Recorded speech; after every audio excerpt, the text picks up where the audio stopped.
José Antonio Camposano, presidente ejecutivo de la Cámara Nacional de Acuacultura. Bienvenido a Ecuador Radio, le saluda Freddy Paredes, buenos días. Muchísimas gracias por la invitación. Gracias a usted por el tiempo que va a destinar a conversar con nuestra audiencia. José Antonio, cuéntenos cuál es el régimen que actualmente rige a las exportaciones de camarón a los Estados Unidos, dicho sea de paso. No obstante que no tenemos un acuerdo comercial con los Estados Unidos, el camarón era uno de los productos que ingresaba con cero arancel a los Estados Unidos y que después de esta decisión, pues entendemos que está pagando un arancel del 10% el camarón ecuatoriano en ese país. Bienvenido nuevamente, José Antonio.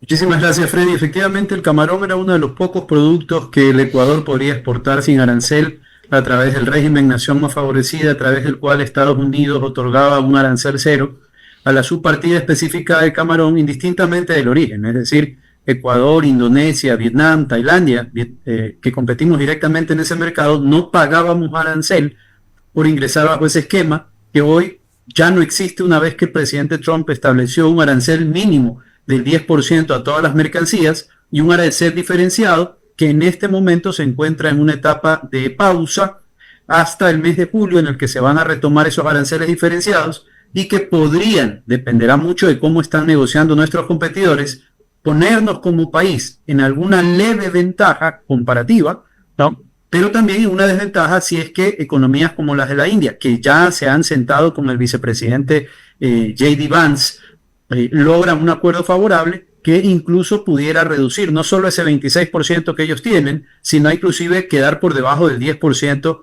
arancel mínimo, ¿no? Entonces es una situación de incertidumbre al momento, porque si bien hoy todos pagamos ese 10%, hay una fecha de vencimiento para ese tratamiento que establecerá nuevos aranceles a partir del mes de julio. Claro, José Antonio, y ya se tiene cifras, ya se puede, digamos, conocer si hay afectación o habrá afectación más adelante con la imposición de este arancel del 10%, porque es obvio que el producto o el camarón específicamente ecuatoriano va a llegar más caro a los Estados Unidos. Es complicado al momento porque, como le digo, hay una sensación de incertidumbre. Hoy no hay un arancel definitivo. Entonces, los importadores están actuando en función de las proyecciones de lo que pudiera suceder en los próximos meses. En algunos casos, hay importadores que prefieren no comprar simplemente porque no saben finalmente qué arancel van a tener, o incluso negociar siempre y cuando el exportador se haga cargo de dichos aranceles, lo que traslada el riesgo al 100% al exportador, que se comprometería a pagar todos los aranceles para la desaduanización de esas mercancías. Entonces, hay una mezcla de situaciones, algunos compradores que han anticipado compra para poderse adelantar a unos nuevos aranceles que se apliquen a partir de julio, pero esto que puede en la estadística parecer como que las importaciones en Estados Unidos o las exportaciones de Ecuador se incrementen a ese destino, lo que significa es que si yo estoy como importador anticipando un inventario, para los consiguientes meses voy a dejar de comprar en aquel volumen que compré en exceso en el mes de marzo, mes de abril. Me explico mejor. Si un importador compra en exceso, compra preventivamente volúmenes adicionales, esos adicionales los dejará de comprar más adelante en los meses de agosto, septiembre y octubre. Entonces es muy difícil proyectar el impacto, pero lo que sí tememos es que en promedio, cuando usted afecta, olvidémonos por un momento de Ecuador, que equivale más o menos al 30% de las importaciones de camarón de Estados Unidos, pero afecta a India, Indonesia, Tailandia, que entre ellos pues suman más o menos el 80%, poquito menos del 80% de las importaciones de Estados Unidos, con un arancel en promedio, digamos, del 20%. Usted está empujando a que los consumidores dejen de consumir esa proteína y se trasladen a otras proteínas mucho más baratas, como por ejemplo las proteínas terrestres. Entonces, claro, lo que nos preocupa no solo la incertidumbre, sino el efecto en el consumo que pueda tener en el mediano plazo esta medida. Pero de momento, José Antonio, los volúmenes se han mantenido, sea porque importadores estadounidenses están tomando previsiones y comprando más para evitar ser impactados si es que este arancel sube a partir de junio, o no se puede ver todavía si han afectado los volúmenes de exportación a Estados Unidos. Ya se ve variaciones, dependerá mucho del país. Por ejemplo, en el caso de India, hay una leve afectación, pero India, por ejemplo, tiene contratos firmados. Entonces ya no se trata de cuál es el volumen que estamos vendiendo, sino quién se hace cargo de pagar ese arancel. Es decir, a quién le va a caer el golpe de la medida arancelaria. Normalmente esto se distribuye a lo largo de la cadena, pero si, por ejemplo, un exportador indio tiene un contrato DDP, ya con aranceles pagados por parte del exportador, muy difícilmente, a menos que aplique alguna cláusula de fuerza mayor, el exportador indio tendrá que hacerse cargo de ese costo. Entonces ya no estamos hablando solamente de volúmenes, sino cómo esta medida está afectando los márgenes de rentabilidad de la cadena de valor, ¿no?, en función del tipo de contrato que se tenga. En el caso, por ejemplo, del Ecuador, no hay tantos contratos de mediano plazo en los Estados Unidos, no, pero sí los importadores están pidiendo que sea el exportador ecuatoriano el que se haga cargo del arancel indistintamente independientemente de cuál fuera este arancel, lo que traslada el riesgo a la operación del exportador ecuatoriano, que posiblemente por un asunto de no exponerse con el monto del arancel, decide dejar de vender a Estados Unidos y buscar destinos mucho más seguros. Claro. Ahora, José Antonio, no obstante que este podría ser un tema de estrategia para la negociación, los camaroneros ecuatorianos están en condición de absolver parcialmente ese 10%, es decir, asumir el sector exportador parte del 10% de arancel que hoy rige para el camarón a su ingreso a Estados Unidos, o no tiene esa capacidad. No la puede absorber, y le explico puntualmente por qué razón. Porque el año pasado, usted recordará, el sector exportador se vio afectado por una medida que tomó el ex ministro de Economía al crear un mecanismo de retención en la fuente, en este caso al exportador directamente, sobre el impuesto a la renta. Es decir, cuando se crea esta autorretención por parte de a los grupos empresariales, que de alguna manera, digamos, no afecta tanto a quienes hacen negocios dentro del país porque ya eran sujetos a retención en la fuente.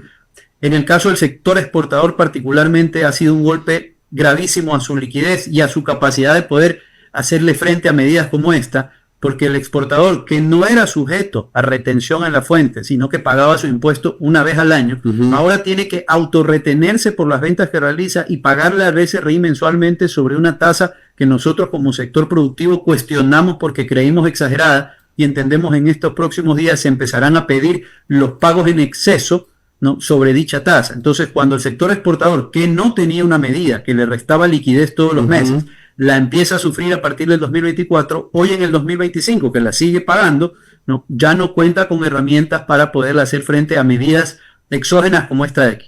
Claro, le resta liquidez del Estado con este pago anticipado, es comprensible el tema.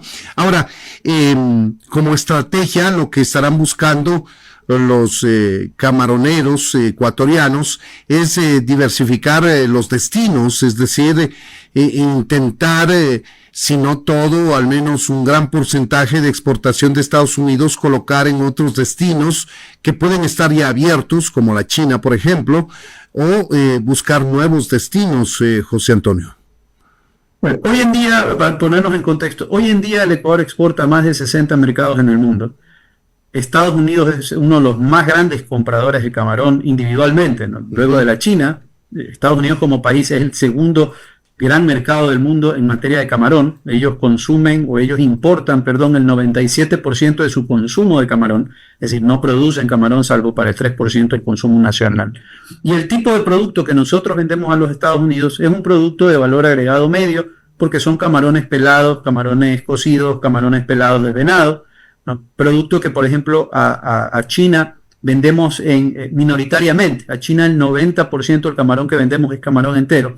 Y hay un incremento, sí, de la oferta ecuatoriana de camarón de valor agregado, pero digamos, eso no sustituye la demanda que hoy Estados Unidos representa para el Ecuador. Hay que recordar que de los 5.000 millones de dólares de oferta no petrolera y no minera que el Ecuador le vende a Estados Unidos, más de 1.500 millones de dólares corresponden a camarón. Es decir, el 25% de las exportaciones ecuatorianas están concentradas en camarón.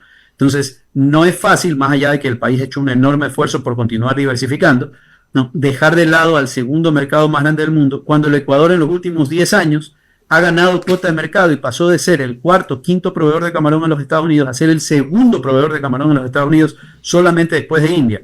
Entonces, hay una serie de factores que complican, ¿no? Primero, que no es un mercado que se pueda reemplazar, tipo de producto por volumen, y segundo, porque hemos hecho muchos esfuerzos más bien por diversificar hacia Estados Unidos, un mercado de medio valor, digamos, de un valor agregado intermedio, que nos permite obtener incluso un mejor precio por ese camarón. Entonces, hay una serie de factores que nos empujan a llevar, a buscar sentarnos a la mesa con el gobierno nacional para más bien encontrar las soluciones a las observaciones realizadas por el USTR que nos permitan retomar el arancel cero que ya teníamos y ojalá dar pie a la negociación de un tratado de libre comercio con Estados Unidos que el país tanto requiere, no solo ya por camarón, que ya entramos en esa canasta de productos que van a buscar bajar el arancel, sino por el resto de productos que llevan más de 2 décadas esperando a sentarse con Estados Unidos, que es nuestro principal socio comercial al día de hoy. Son las 8 de la mañana con 51 minutos. Para quienes se incorporan a nuestra audiencia, estamos conversando con José Antonio Campuzano. Es el presidente ejecutivo de la Cámara Nacional de Acuacultura.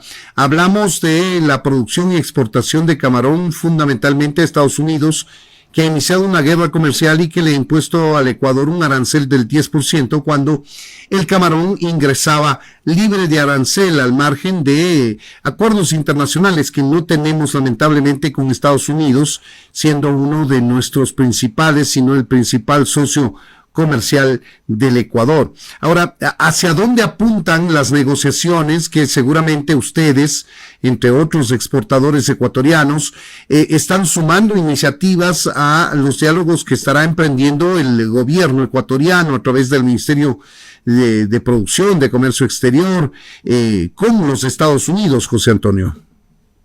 Estados Unidos ha sido muy claro, ¿no? Ellos han puesto en un documento público cuáles son las observaciones a las economías con las que hacen negocios. Ecuador se encuentra analizado en un documento más o menos alrededor de 8 o 10 páginas, donde describen una serie de políticas o posturas, en muchos casos defensivas del Ecuador en materia comercial. Los denominados irritables. Exactamente, que consideran no legales y que coinciden, lamentablemente digo coinciden, porque esto no es nuevo para el Ecuador, coinciden con observaciones que ha realizado la Unión Europea y otros socios comerciales al Ecuador, incluso la comunidad andina. Entonces, no es nuevo, muchos de los temas que Estados Unidos observa son temas antiguos que el Ecuador ha mirado a otro lado y no los ha decidido abordar, ¿no? Algunos con justificación, otros que no tienen realmente justificación, que permanezcan. Han sido políticas antiguas, en exceso proteccionistas, ¿no? Pero lo que hemos pedido como principio, como en todas negociaciones, número uno, cualquier cosa que se negocie con Estados Unidos y cualquier beneficio que se le otorga a los Estados Unidos en el marco de una relación bilateral no puede afectar los acuerdos comerciales que ya tenemos en vigencia, ¿no? Tenemos varios acuerdos comerciales que ya están operando. En el caso particular de Corea, por ejemplo, estamos esperando ya que ese acuerdo sea ratificado, es decir, ya se negoció, no se ha ratificado. Canadá es igual, el acuerdo de la Unión Europea, el acuerdo con China, es decir, ya hay acuerdos que no pueden ser afectados por esta negociación bilateral, ¿no? Y por otro lado, que aquello que se negocie sea dentro del marco de un acuerdo de comercio que permita también a la oferta ecuatoriana acceder a un beneficio, es decir, ese arancel del 10% más aquellos aranceles que estaban vigentes previo a la medida de aranceles recíprocos, como por ejemplo productos de pesca como el atún o productos textiles que al día de hoy, textiles sintéticos especialmente y algunos otros, ¿no? Que están a la espera de poder acceder al mercado estadounidense. Por más de 20 años no lo han podido hacer una vez que se perdieron las preferencias ATPA por allá por el 2005, 2005 y luego más adelante en el 2014-2015. Entonces, José Antonio, ya para cerrar esta entrevista, lo que estamos hablando es de un compás de espera, que no será tanto de espera, sino de negociación hasta junio de este año, para conseguir una mejor relación comercial con los Estados Unidos y ojalá no solamente en el camarón, obviamente, sino en la mayoría, sino en todos los productos que el Ecuador exporta a los Estados Unidos. Correcto, correcto. Es necesario que Ecuador, así como se sentó a negociar con otros países, otros bloques comerciales y ha logrado acuerdos de comercio que no han afectado el empleo nacional como alguna vez se quiso hacerle creer a la ciudadanía, también se siente con los Estados Unidos para profundizar su relación comercial. Es un socio que nos compra hoy casi 6.000 millones de dólares y el Ecuador, por el tipo de economía que tiene, requiere de dólares que ingresen por la vía de la exportación y empleos, que es empleo que hoy está creando el sector exportador, como en el caso particular de la actividad camaronera, que sostiene 300.000 plazas de trabajo directas e indirectas y que hoy dentro de los 10 más grandes empleadores del país se encuentran 3 empresas del sector camaronero. Entonces, yo creo que hay razones suficientes para sentarse a negociar y que en julio podamos tener la buena noticia de haber eliminado el arancel que se ha impuesto el día de hoy. Que así sea. José Antonio Campuzano, presidente ejecutivo de la Cámara Nacional de Acuacultura, muchas gracias por haber compartido con nuestra audiencia. Muchísimas gracias por la invitación. Muy buenos días. Que tenga buenos días.